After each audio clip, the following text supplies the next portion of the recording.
Bueno, pues muy buenos días a todos de nuevo y bienvenidos a este webinar. Esperamos que una vez más, bueno, podamos ofreceros contenido de valor en el ámbito de la renta fija. Yo soy Beatriz Franganillo, responsable del área institucional de Santa Lucía Asset Management, y hoy, bueno, pues me acompaña Luis Merino. Muy buenos días, Luis.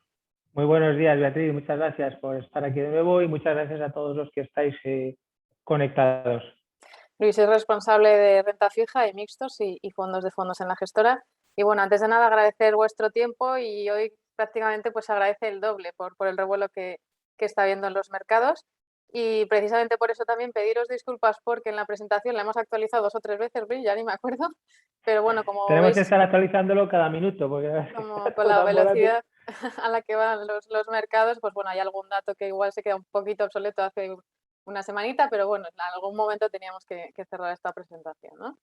Así que, como os decimos siempre, nos encantaría que hagáis preguntas a lo largo de la presentación para que sea una charla más dinámica, y recordaros también que son en formato anónimo, ¿vale?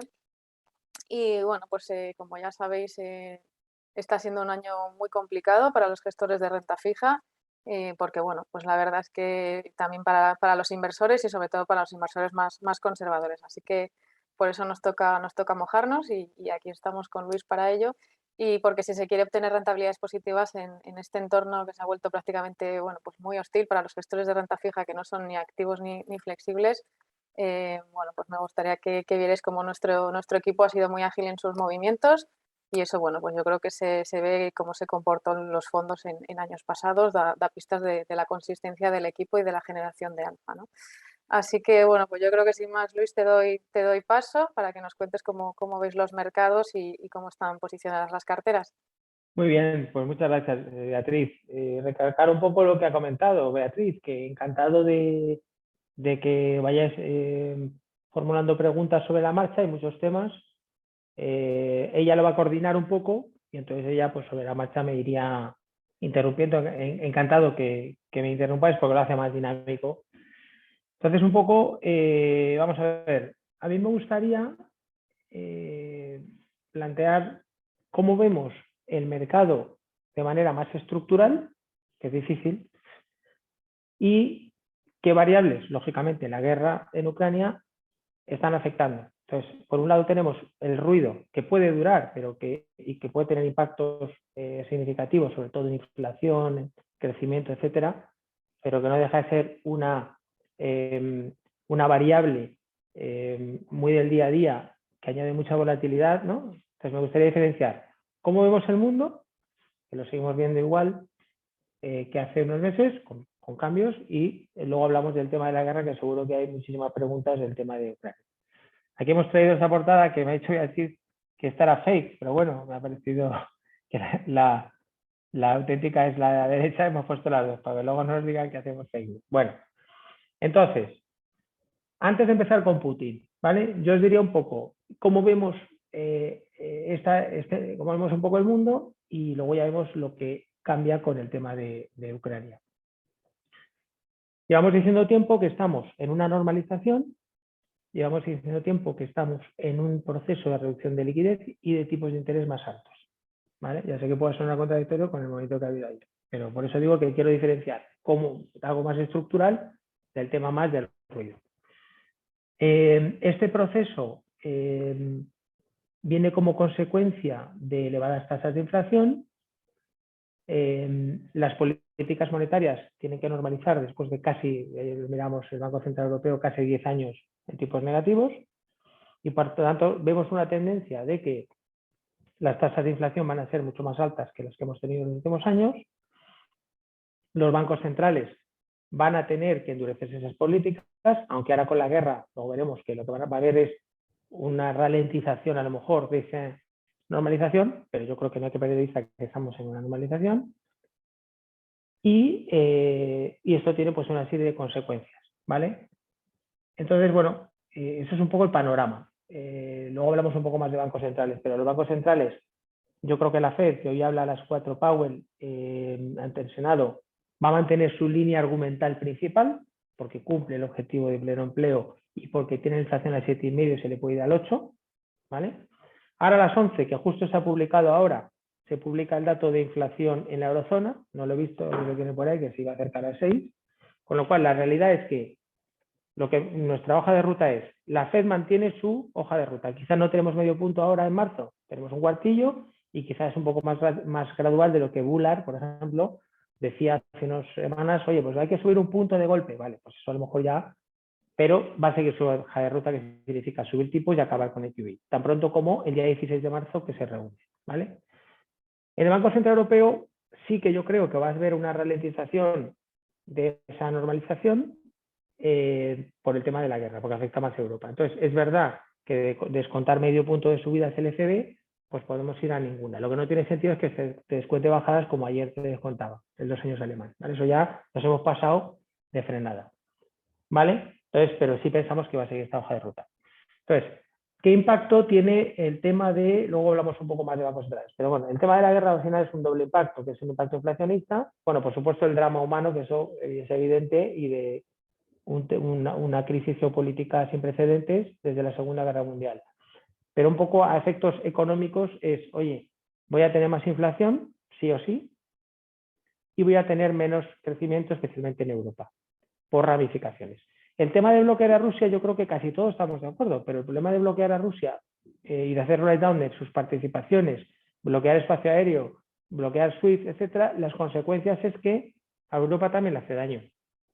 Si tú dejas de vender a Rusia, te hace daño a las grandes empresas y necesitamos el gas ruso, por eso somos muy dependientes. Entonces, es como, oye, te voy a hacer daño, pero en el camino me hago yo también. Es una especie de autoinmolación de Europa forzada por Estados Unidos y forzada por una situación muy grave. Por lo tanto, va a tener impacto en crecimiento, eso es evidente. Y luego también a nivel geopolítico global es evidente que se confirma un poco el mundo de bloques.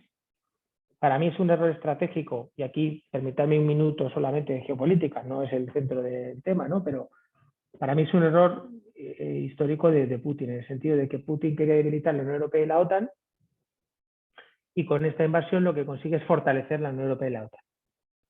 O sea, a medio plazo va a conseguir lo contrario de lo que pretendía. Es verdad que el daño económico con las sanciones no le va a hacer excesiva pupa porque se ha ido preparando desde 2014, acumulando oro, acumulando dólares, acumulando bitcoins.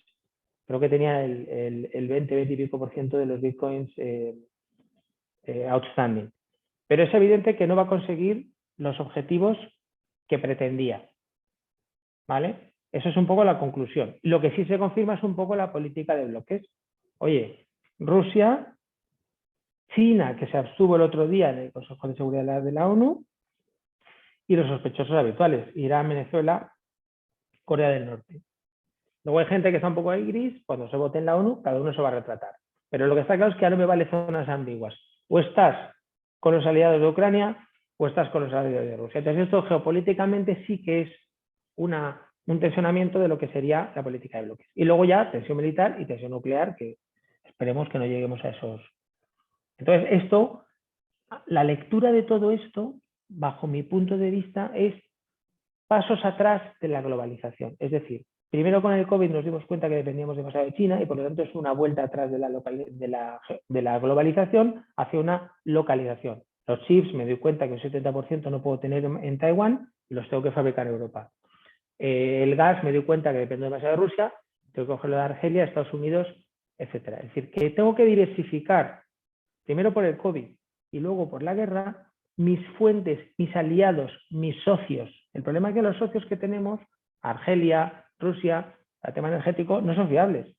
Ni son democracias, ni quieren serlo, ni son fiables. Ni son nuestros amigos. Entonces nos hemos hecho dependientes de gente, China tampoco, por supuesto, de países de esa zona roja que ponemos ahí, que no son amigos nuestros. Entonces, ¿esto qué implicaciones tiene? Tiene una ruptura de la globalización. La globalización era deflacionista, la ruptura de la globalización es inflacionista. Por definición, todo lo que fabrique en Europa, que antes fabricaba en Asia, me va a costar más caro, porque aquí hay unos derechos laborales, hay una jurisdicción, hay una protección, allí no. ¿Vale? Entonces, si yo sustituyo el gas ruso, que me viene en un Nord Stream 1, que eso sigue abierto como cordón umbilical, porque si no hay que cerrar Alemania sin gas, y Nord Stream 2 lo cierro, y me vienen los barcos en gas licuado, primero necesito las plantas regasificadoras de España, pero sobre todo al final el bottom line es, me cuesta más caro.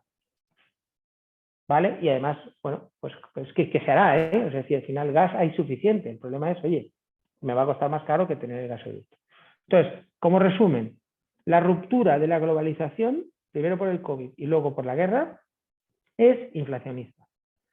La transición energética también lo era, ojo, ¿vale? Al mundo verde, al mundo sostenible, es también inflacionista, que es una de nuestras tesis. Llevamos ya más de un año con esta tesis y entonces, de grandes megatendencias, pues tienes ya cosas que son inflacionistas, que antes no eran, ¿vale?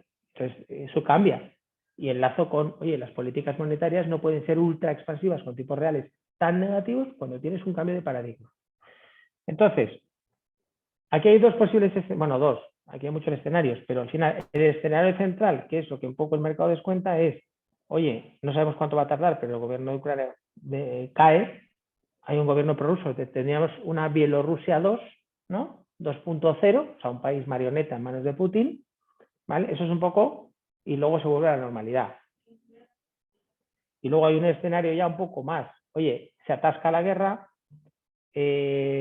consecuencias imprevisibles, ya no hablemos de tema nuclear, etcétera, y el tema se alarga más de lo previsto, o se complica más de lo previsto. Entonces ahí ya tenemos la famosa temida estagflación, porque mi punto es, la inflación es sí o sí.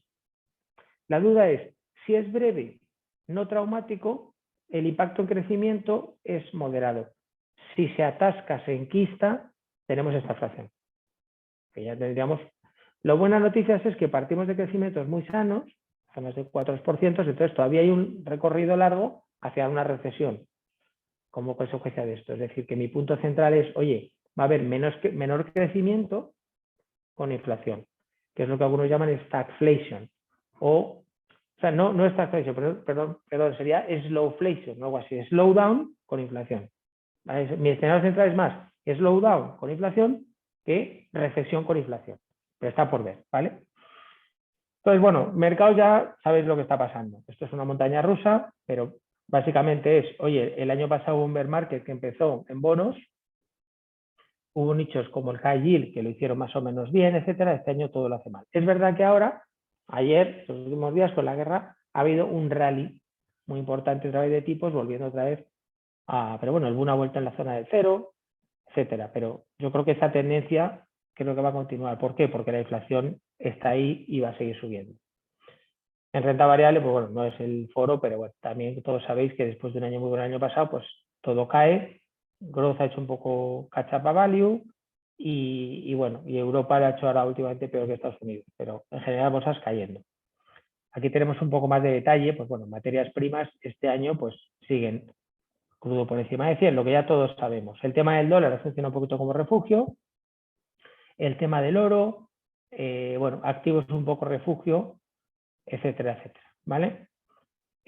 Aquí tampoco voy a detener mucho. Clases de activos un poco más subordinadas como los AT1 cayendo casi un 6%, el high yield que el año pasado te salvó, este año ya no te salva, cae más que el propio mercado, ¿vale? Estos números, insisto, lo que decía Beatriz al principio, o sea, es que esto lo hemos sacado al 24 y esto ya...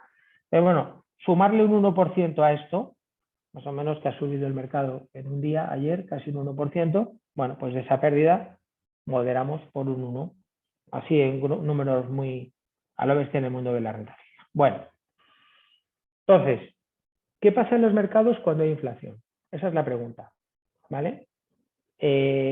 Lamentablemente, y bueno, esto a lo mejor no es muy comercial, luego me regañan, no es comercial, porque, claro, pero yo tengo que ver lo que pasa cuando hay inflación en los mercados, desde el año 1925.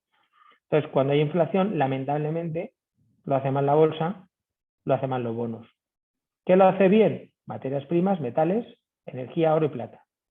Esto, insisto, son periodos inflacionistas y vemos cómo lo hacen los mercados. ¿Vale? Inmobiliario cae un poquito, etcétera. ¿Por qué? Porque todo lo que está vinculado a tipos, que es activos financieros, activos reales vinculados a tipos como inmobiliario, cae. Y más aún cuando llevamos años muy positivos en años anteriores. Entonces, como decía antes, la actividad económica parte de un posicionamiento robusto. En Estados Unidos va a ser menos afectada que en Europa todo este tema de la guerra. Entonces, es bueno partir con ese colchón, ¿vale? De, oye, hemos salido del COVID con un crecimiento sano. ¿Va a ir hacia la baja? Sí, la duda es cuánto. Como digo, economía estadounidense robusta, en indicadores, salarios al alza, efectos de segunda ronda, que obligará a la Reserva Federal a seguir con un discurso hawkish. A lo mejor ahora modera un poco por la guerra, pero veremos hoy Powell a las 4, pero yo creo que va a mantener su línea argumental, que es, acabo de ver, como sabéis, el quantitative easing en marzo, rápido para poder subir tipos. Que a lo mejor en 6, 7 subidas de este año ha bajado a 4, vale, perfecto. Que a lo mejor en 2 años tenías metidas un punto final del 1,5 y ahora se te va a caer al 1 en expectativas, de acuerdo. Es decir, ha habido con este tema de la guerra una rebaja. Pero en Estados Unidos vemos más que sea un fine tuning a la baja de ese discurso hawkish de la Fed y con mayor impacto en el ECB. Luego hablamos un poquito del ECB, ¿vale?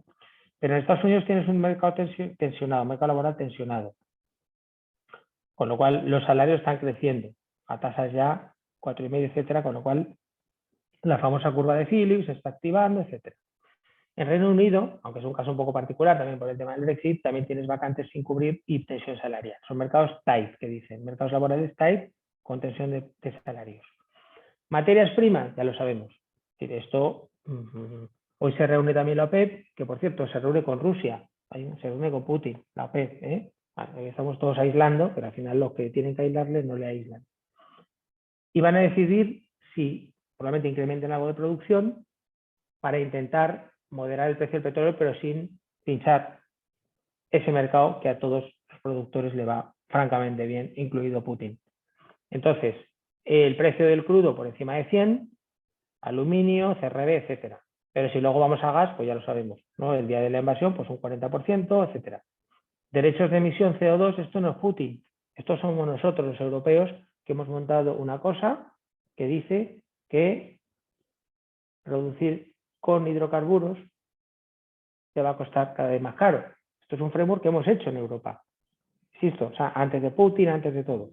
¿Vale? Alemania ha cerrado plantas de carbón y ha cerrado nucleares en el año 2011. Y se ha hecho dependiente de gas ruso. Esto hay que decirlo así. Dice, Putin, tal. Vale, sí, Putin tiene culpa, pero ¿quién le ha dado todo el poder a Putin? Europa, principalmente Alemania. Entonces, ya antes de la guerra, el suministro de gas a Europa ha caído a la mitad. Esto es la capacidad ociosa y esto es el suministro que ya no está llegando. Esto es enero. Todavía no ha empezado la guerra. ¿Vale? Es decir, ya partimos de un cierre de grifos del gas ruso. ¿Vale? Y ahora ya, imagínate, si en Ucrania, como sabéis, pasan la mayor parte de los gasoductos, con lo cual, imagínate, esto va a ir hacia abajo. Con lo cual sigue teniendo tensiones de precios en el gas. Y luego la inflación de Estados Unidos, que conoceremos también en breve, pues un poco aquí el punto es, oye, los factores de reapertura que eran temporales y eran one-off son las barras naranjas. Estas barras naranjas te han explicado parte de la inflación en los meses de apertura de post-COVID.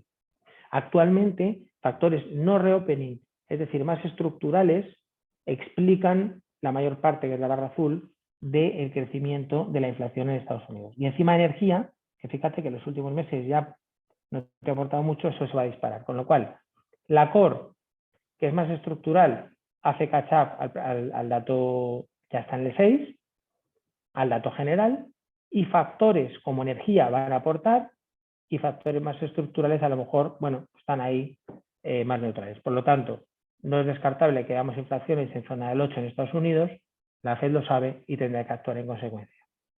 En Europa nos sorprende, no, es que me habían contado el ECB que esto era temporal y que esto se arreglaba solo. Por eso las sorpresas positivas de inflación en Europa son mayores que en Estados Unidos, que ya te lo ha contado la Fed, un discurso mucho más realista y ya está más en el precio. ¿Vale? Sí, Beatriz, no te oímos, tienes el mute. Disculpa.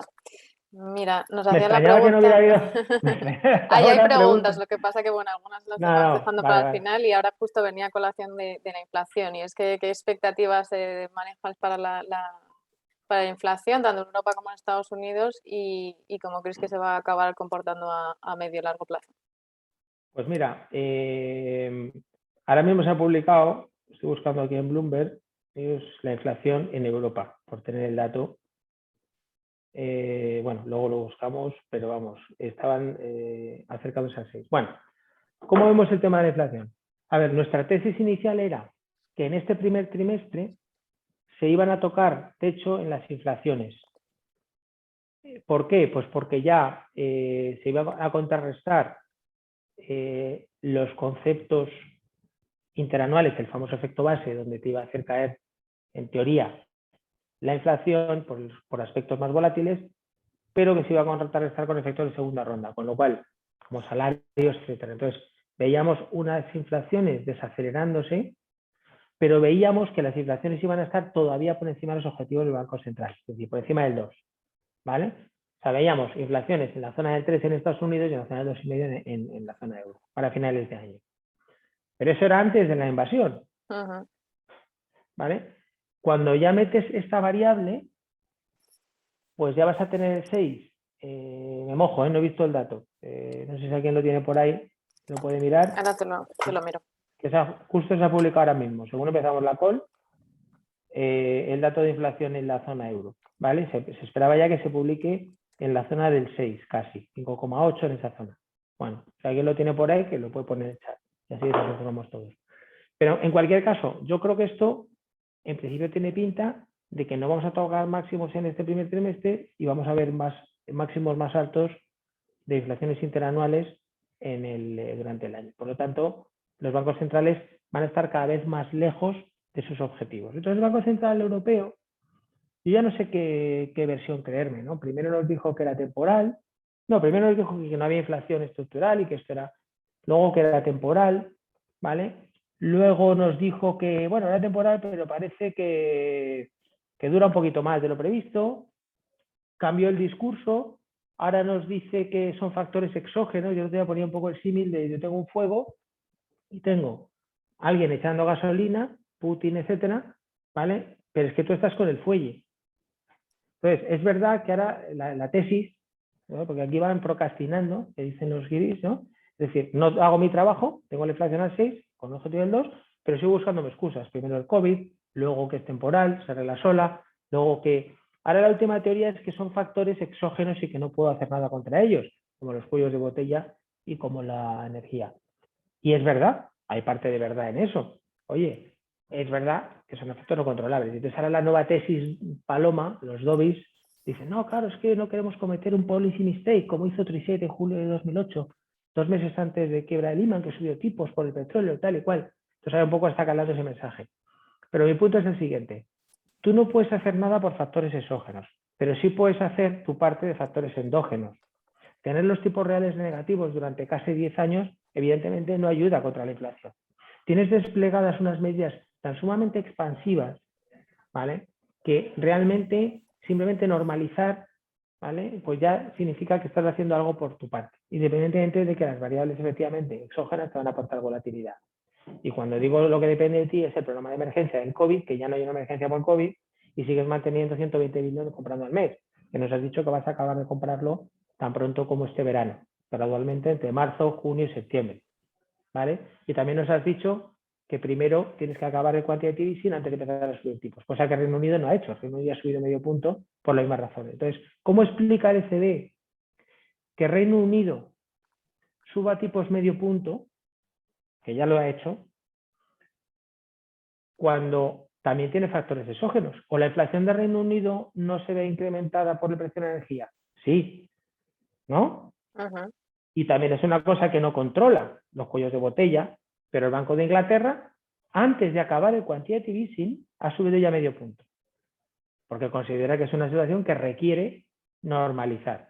Aquí seguimos con los tipos al menos 0,50 y seguimos retrasando la decisión de endurecer, mareando la perdiz. Primero el COVID, luego es temporal, luego tal. Entonces, no sé si respondió a la pregunta, pero el bottom line es, las inflaciones no van a marcar máximos. Ha salido 5,8, por cierto. 5,8, vale, pues ya estamos casi en el 6, pero es que estamos hablando de dato de febrero, ¿vale? Ahí falta trasladar. El otro día se publicó el precio de la producción en Alemania, ¿sabéis qué dato se publicó? Un 25%. En España creo que fue un 27%. Precios a la producción, eso no se ha trasladado todavía a precios finales. Y toda la subida del gas toda la subida de otras materias primas tampoco se ha trasladado. O sea, ahora cierran, por ejemplo, todos los puertos a barcos rusos. ¿Qué pasa con el precio de las materias primas y de los componentes? Si no se pueden descargar en Europa. Reino Unido ya ha prohibido. Rotterdam, ¿qué pasa? Que como el TAP es eso, se queda sin barcos rusos. Pero lo que quiero decir es que los cuellos de botella del COVID, ríete tú, lo que puede haber. Más coste de energía, más, etcétera. Con lo cual, inflación es el 6, pues lo podemos ver por encima del 6 en la zona euro. Y en Estados Unidos podemos ver por encima del 8. Que luego a final de año a lo mejor se modera algo, ya veremos. Pero es que aquí, claro, como van cambiando tantas las cosas, lo que no me vale es el argumento del ECB de que siempre pongo un 1.8 dentro de 2 años, como el burro y la zanahoria, ¿sabes? O sea, no llevas 2 años sin cumplir tus objetivos, pero digo, no, creerme, dentro de 2 años el 1.8. Va pasando el tiempo y no solo no vas hacia el 1.8, que es lo que nos habías contado, sino cada vez está más alta. Por diferentes motivos, pero la realidad es que cada vez te alejas más de ese 1.8. Entonces lo que vas haciendo es, pero claro, el gap cada vez es mayor. Claro. Porque bajar del 6 al 1.8 tienes un recorrido, ¿no? Muy amplio, sí. Entonces, esa es un poco mi visión, es decir, que siguen negando la realidad, el ECB, bueno, ahora con la excusa de la guerra, pero que cuanto más tarde reacciones, peor será. Nos hacen una pregunta en cuanto al tema de la subida de tipos en Europa. Y nos dicen si tiene sentido la subida de tipos en Europa cuando la inflación es casi toda importada y no debida a un sobrecalentamiento de la economía. ¿Ves un impacto fuerte de la guerra en el crecimiento económico fuerte? A ver, por partes. Componentes de la inflación. Esto es Estados Unidos, como he explicado antes, pero no estoy de acuerdo con nuestro querido, amable interlocutor, que agradezco muchísimo y además es bueno que haya un debate. No estoy de acuerdo en que todos los componentes de energía, es decir, todo lo contrario, es decir, aquí lo explicaba antes, energía, esto es de Estados Unidos, ¿vale? Pero se puede extrapolar a Europa porque son variables en general con las diferencias que haya, pero un poco en el desglose yo creo que habrá similitudes. Es decir, energía que ha aportado estos meses, y ahora últimamente poco. El último dato mensual de inflación, energía, que es la barra naranja oscura, mira lo que pesa. ¿Que ahora va a pesar más? 100% de acuerdo. Pero los efectos de segunda ronda, que son revisiones salariales, impacto del precio de los servicios, somos economías de servicios, Estados Unidos y Europa, en eso sí nos parecemos, ¿no? Hay un componente industrial en Alemania, pero que los precios de la producción le suben un 25%, ¿vale? Pero en general somos economía de servicios. Entonces, revisiones de salarios, revisiones de costes, ese traslado del precio de la energía, falta por trasladarse a precios finales, etc. Entonces, los factores de non-reopening que teníamos aquí, coches usados, alquileres a camiones, etc. Esto fue muy puntual por tema COVID, ¿vale? Veis aquí unos meses que aporta mucho. Luego, esto lo lógico es que efectivamente, por el famoso efecto base, se suavice. Pero mi punto es que en el año 70, que hicimos un análisis hace poco, 70, en la crisis energética de los 70, 80, que antes la veíamos como, bueno, esto es de... No, y ya vamos un poquito viendo que hay ciertas similitudes. La core tenía un decalaje entre 6 y 9 meses con respecto al headline. No llegaba a esos máximos, pero sí se acercaba. Ese es el resumen. Es decir, cuando tienes un shock tan brutal de precios de energía, lo que te hace efectivamente es disparar las inflaciones en esos meses, meterte mucha volatilidad, pero hay un decalaje de hasta 6 o 9 meses o un año en que la core, que es más estable, más, en teoría más fiable, etcétera, haga catch-up. Aquí si te fijas, mira, por ejemplo, aquí empieza a subir esto, pues aquí la core incluso te bajó, y luego te hace catch-up. Y aquí incluso, también te das cuenta, pues cuando tú, aquí igual, o sea, te ha hecho catch-up. No llega a los máximos, es decir, imagínate que la inflación se va al 8 en Estados Unidos, pues a lo mejor la core se te va al 7. Imagínate que la inflación al 6 headline se te va al 6,5 en Europa, pues aquí te va al 5. Pero lo que no me vale es que el Banco Central Europeo me diga que ahora su target nuevo es la core. Es que, o sea, el problema es que vamos cambiando, o sea, si tenemos un Banco Central que primero me dice que es el 2%, por debajo, luego me dice el 2%, luego la media, pero no me dice los años que calcula esa media, con lo cual es como no decir nada, Pues si no me dices son 2 años o 7, estás metiendo ruido. Ahora la nueva teoría es, no, yo miro la core. Vamos a ver, lo que no puedes tener es un banco central que te vaya cambiando el discurso constantemente. Hay un problema serio de comunicación. Y los mercados así están. Pues una volatilidad brutal, porque ¿cómo vas a interpretar el principal actor que lo que hace es procrastinar? Es decir, no hace su trabajo. Usted tiene un único objetivo que es inflación. Está al 6 casi. Tiene objetivo el 2. Me lleva contando cuentos chinos 2 años. Por el COVID, luego que si no sé qué. Entonces, bueno, pues seguimos así, con esta... ¿Vale?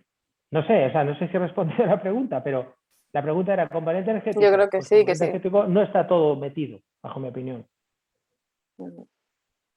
Vale, yo creo que está completamente contestada, que sí que tendría sentido esa subida de tipos, pero si no, que nos lo hagan saber. ¿Había alguna pregunta más por ahí o no? ¿Pendiente o seguimos? En cuanto que estimas la subida de tipos en Europa y en Estados Ah, bueno, Unidos. sí, la subida de tipos. En principio había metido medio punto en Europa este año. Ahora nos hemos ido a descontar bajadas.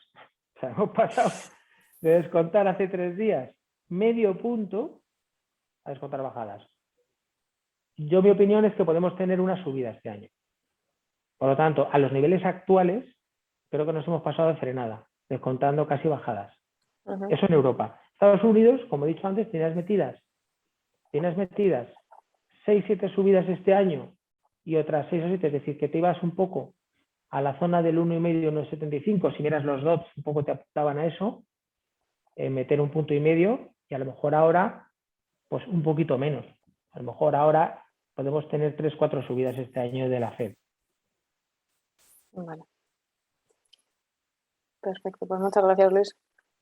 Bueno, pues ya por ir terminando, es decir, también alimentados por los tipos bajos. Tema LCB, ya hemos comentado, si de estas expectativas pues te van pegando unos bandazos brutal, y esto es lo que hemos comentado, vas cambiando de discurso cada mes casi, ¿no? Entonces, bueno, ahora mismo el 5,1 ya, fíjate, se ha quedado obsoleto y hay que meter el 5,8, etcétera, ¿vale? Es decir, entonces, bueno, esto es lo que hemos comentado. Ver market de renta fija, es evidente que ya no hay ningún sitio donde esconderte que estés en positivo. Este año ni siquiera es high yield. Bueno, hay nichos, luego hablaremos de los loans, del floatings, etcétera, pero vamos, renta fija emergente, renta fija senior, subordinada, en bancaria, no bancaria, high yield, investment grade, todo negativo. El volumen de bonos en negativo, fijaros, lo que hablamos antes, llevas ya desde 2014 con tipos en negativo, es decir, va a ser 10 años. Esto ha generado un máximo aquí de bonos con tiros negativos. ¿Ayer qué ha pasado? Pues de repente esto ha subido un poquito, ¿vale? Pero pensamos que ya, es como decíamos, la buena noticia es que ya estás invirtiendo a tires, luego veremos en los productos más razonables, ahora ya con este momento de ayer menos, pero por encima, todavía por encima del 1 a lo mejor, en la zona del 1 en los largos y la zona de 0,50 en los cortos. Entonces, mi punto es, oye, hemos pasado 2 años tremendamente problemáticos para comprar bonos, tires negativas, que son estos 2 años. O sea, fijaros, ¿vale?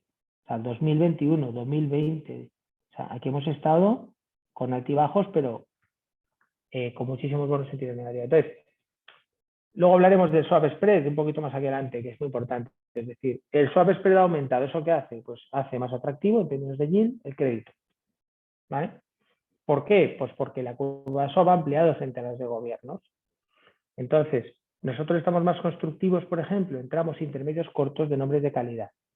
Y a lo mejor menos en nichos de mercado como híbridos, como subordinados, que han cumplido su papel en los últimos años, pero que ya lo que es un producto más plain vanilla, un bono single A, triple B más o triple B a plazos cortos, aunque el spread ahora mismo no sea muy atractivo, de 50 a 60 puntos básicos, estamos hablando de tires cercanas al 1%, sin una duración elevada. Entonces, eso es válido para la curva swap y también hace unas semanas hemos comprado Italia en plazos intermedios cortos que han volado, ayer ha volado.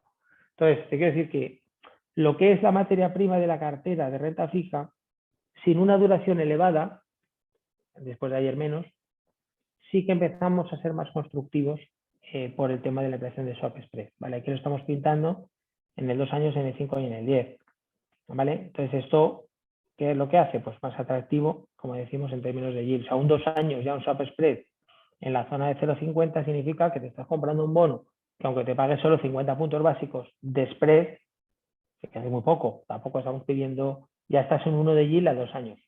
Eso estoy relativamente cómodo. Entonces, queremos seguir siendo selectivos en los nombres, por supuesto exposición a Rusia, afortunadamente no nos ha pillado nada, los bancos austriacos no tenemos nada, cero, en Raiffeisen y Erste Bank, que son los que más exposición tienen. Tenemos algo de Unicredit, pero en plazos muy cortitos. Unicredit tiene un poquito de Rusia, que yo creo que, bueno, no es material, son 2% de los activos.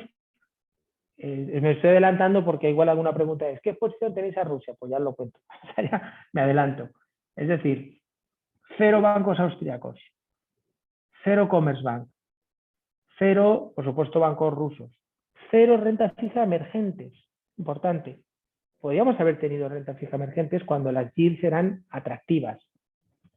Cuando el año pasado y el anterior, como no pagaba nada, pues la tentación era, oye, me voy a comprar renta fija emergente, que paga mucho. Afortunadamente no lo hicimos, que eso es importante decirlo, ¿eh? Podríamos haber tenido, vía un fondo, vía tal, vamos a comprar renta fija emergentes. No, cero. Entonces, ese tipo de cosas ahora se agradecen.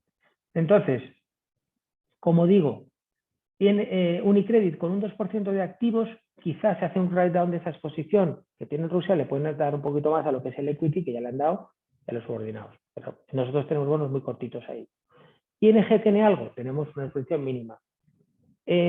Bancos de Europa del Este, no tenemos, etcétera, etcétera. O sea que estamos bastante limpios de polvo y paja, porque yo no descarto que haya más quiebras bancarias en bancos rusos, como ya ha habido una en la filial aquí de Sberbank, y no descarto que haya ahí cierta contaminación financiera en la parte de riesgo interconectado entre bancos rusos y países del este. Pero estamos bastante cómodos desde ese punto de vista.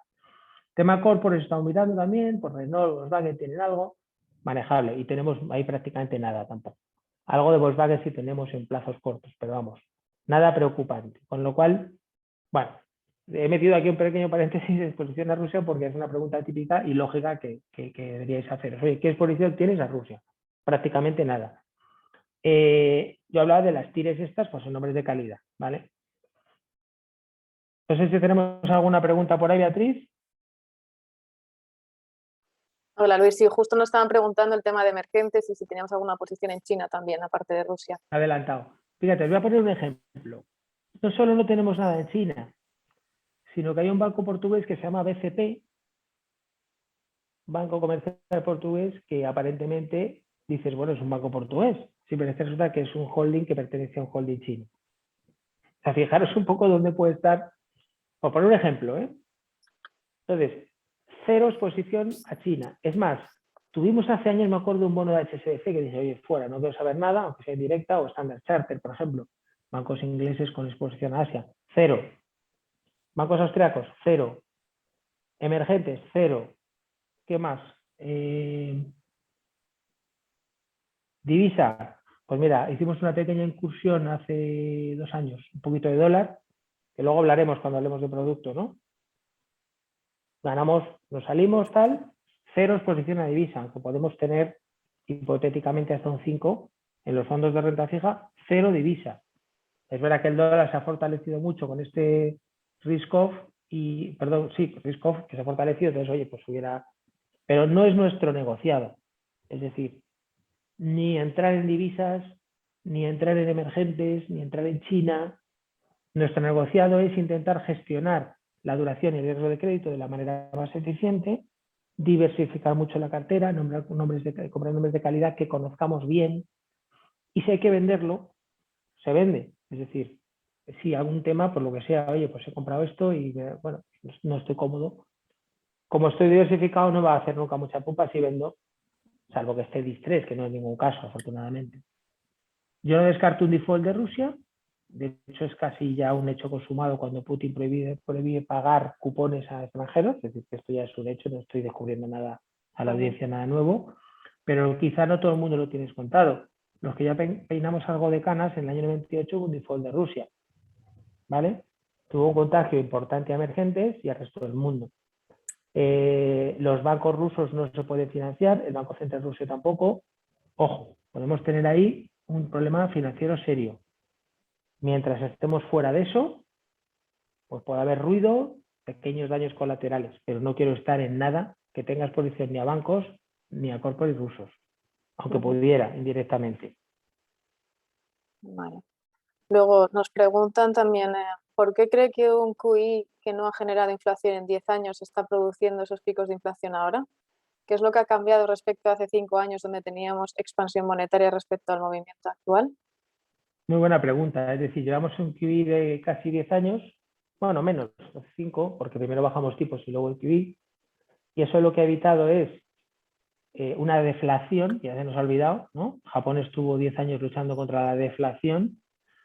El QI ha evitado la deflación, el QI se incrementó con el COVID porque era una situación, efectivamente, de emergencia pandémica, como se llama el programa, y entonces tuvo su papel.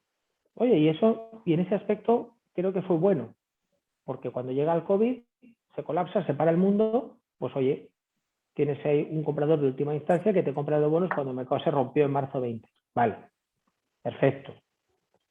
Mi punto es, ya no tenemos emergencia pandémica, pero el Banco Central Europeo hoy sigue comprando 120 billones de bonos en un programa que se llama Programa PEP de Emergencia Pandémica. Ese es mi punto. Es decir, tú has creado un backstop, una red de seguridad, perfecto. Pero aquí estoy poniendo los tipos reales. O sea, los tipos reales en Alemania están en el menos 2%. Eso significa que tienes estructuralmente un chute financiero brutal. ¿Que ahora se corrige un poquito? Sí, pero es que tienes mucho camino por recorrer. Es que tienes los tipos todavía al menos 0,50. Es que irte al cero ni siquiera es normalizar. Es evitar la aberración de tipos negativos. ¿Vas a dejar de comprar bonos? Sí, porque no había inflación antes. Es más, temías a la deflación. Ahora estamos en un contexto completamente Por lo diferente. contrario. Y lo he explicado un poquito antes. Antes tenías grandes megatendencias como es globalización e Internet, que eran inflacionistas. ¿Vale? Envejecimiento de la población, que también lo es. Eso sigue ahí. Cada vez somos más viejos en Europa y en Japón. Vale, eso sigue ahí. Pero lo he explicado antes, es decir, la globalización se está replanteando. Primero por el COVID y ahora por la guerra. Y esa política de bloques es relocalización. Y si quiero fabricar en Europa me va a costar más caro. Y luego tenemos una nueva megatendencia que es la transición energética, que es inflacionista. Con lo cual tienes megatendencias deflacionistas que ya son inflacionistas y tienes una nueva que es la transición energética que es inflacionista. Y por supuesto la guerra es inflacionista porque corta suministro de energía a Europa, de gas, y eso es inflacionista. Por lo tanto, la respuesta rápida es, antes había riesgo de inflación y ahora hay riesgo de inflación. Por eso las políticas monetarias, por mucho que mareen la perdiz, tendrán que normalizar. Nos preguntan también, yo creo que esta pregunta suele ser habitual, si los bonos referenciados a inflación es una posible alternativa. La respuesta rápida es no, porque los bonos ligados a inflación, primero es un instrumento muy complejo, muy técnico. Tú puedes estar largo de break-even teniendo el bono y cubierto, por un lado. Puedes tener el bono a secas y tienes duración, con lo cual si hay una subida de tipos te va a hacer pupa. Quizá menos que si tienes el bono nominal, pero no es milagroso. Es decir, si tú quieres protegerte para la inflación y ves subidas de tipos, lo mejor que puedes hacer es tener duraciones cortas y tener flotantes. Los bonos ligados a la inflación te permiten comprar bonos en referencia a tipos reales, que suelen ser menos volátiles o más estables que los tipos nominales, ¿vale?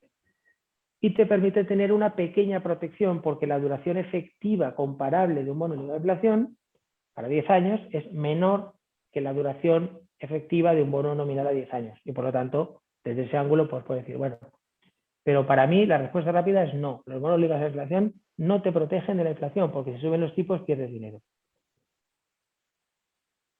Vale. Y luego otra pregunta que nos acaba de llegar.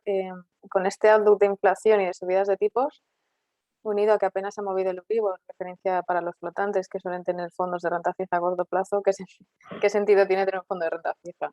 Pero bueno, yo creo que es lo que estás explicando ahora, ¿no? No, Al final. pero me gustaría, es un buen punto, es decir, vamos a ver, los flotantes han cumplido su papel y seguimos teniendo, ¿vale?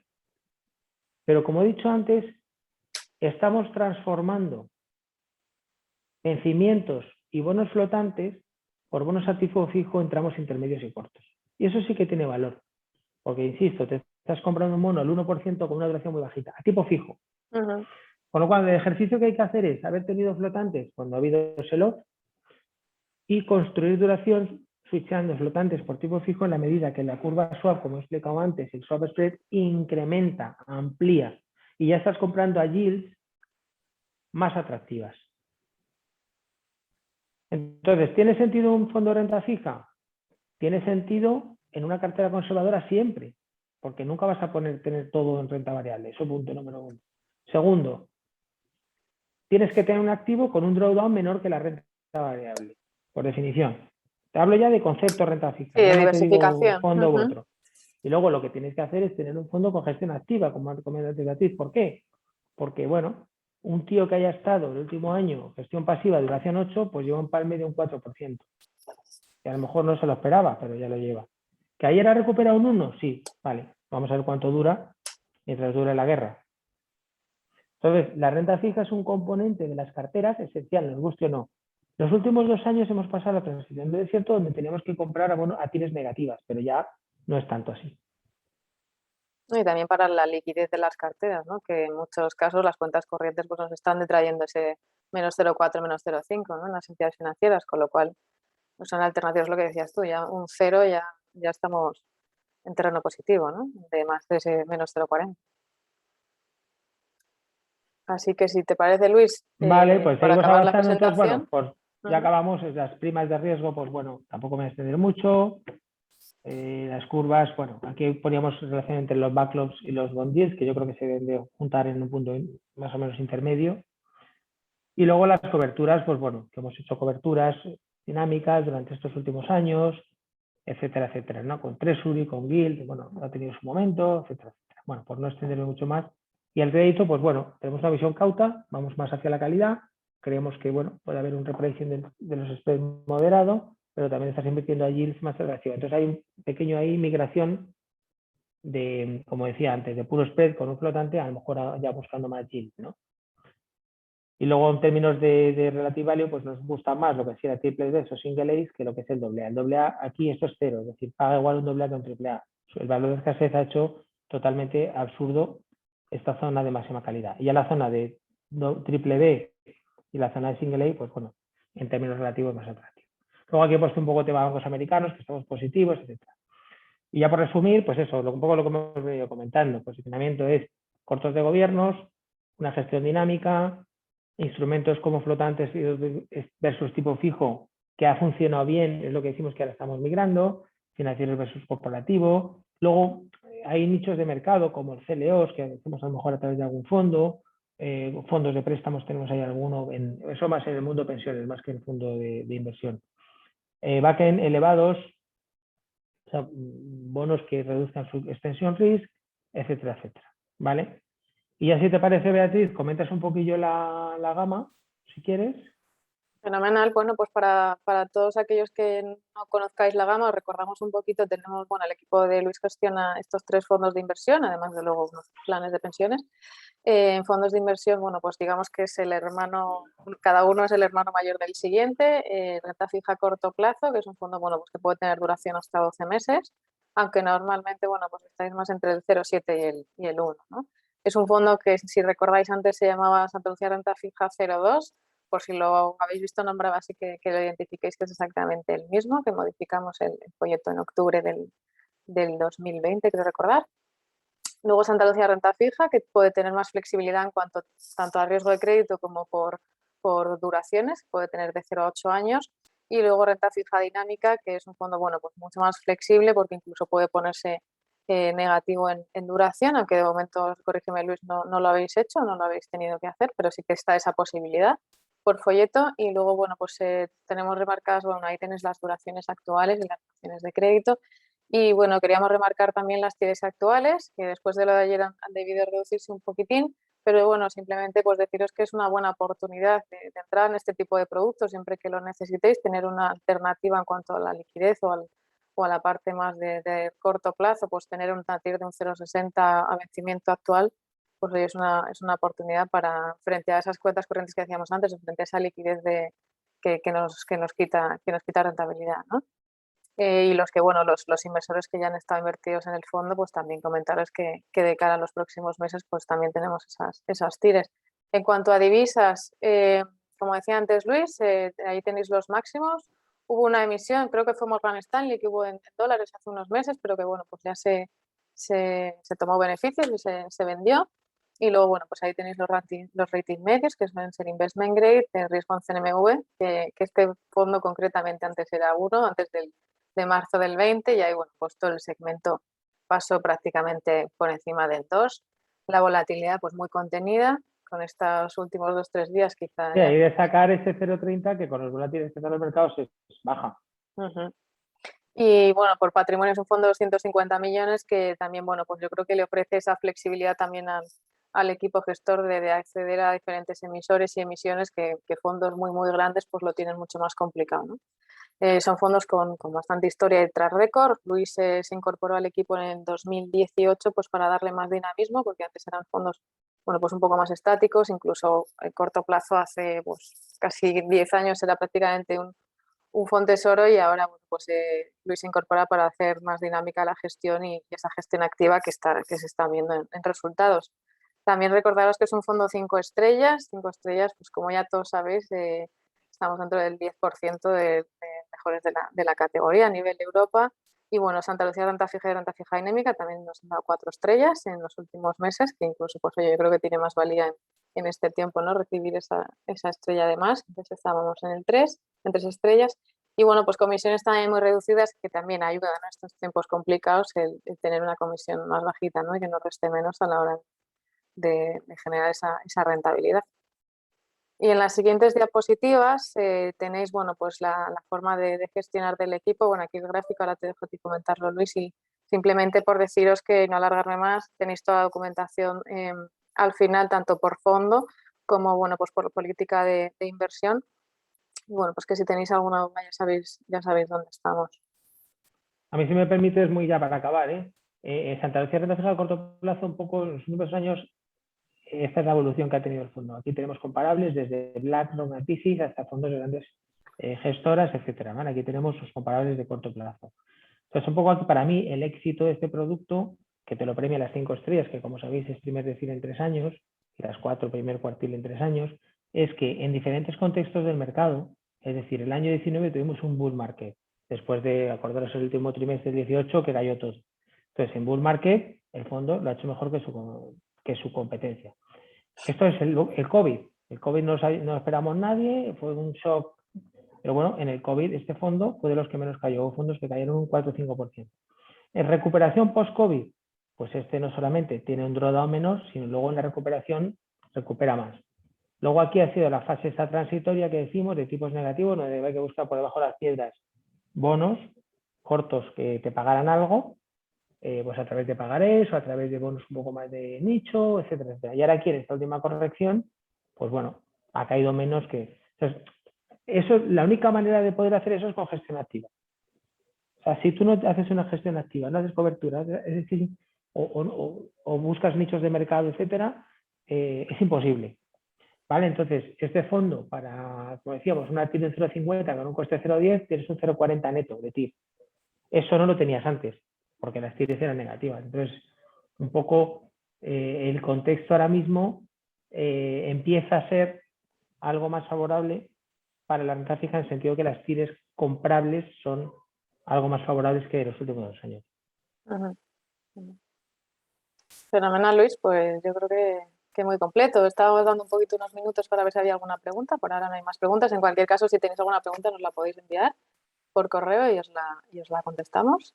encantados. Y bueno, os enviaremos la documentación en los próximos días y bueno, pues ayudaros en lo que esté en nuestra mano. Muchísimas gracias, Luis, por tu explicación. Muy bien, gracias a ti, gracias a todos los que os habéis comentado, que sabemos que es difícil con este contexto, con tanto movimiento de mercado que dediquéis.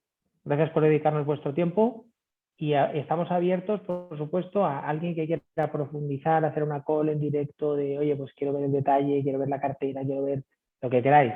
Aquí plena transparencia, cercanía, importante, versus una gestora internacional. No te va a recibir el gestor ni en sueños.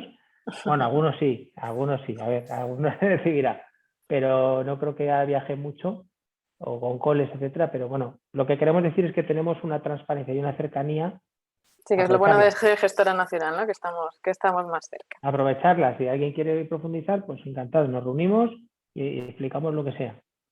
Fenomenal. Muchas gracias a todos por vuestras preguntas también. Pues muchas gracias, Luis, y muchísimas gracias a todos los asistentes y ya sabéis dónde estamos para lo que podamos ayudaros. Muchas gracias, un Muchas saludo. gracias. Hasta luego.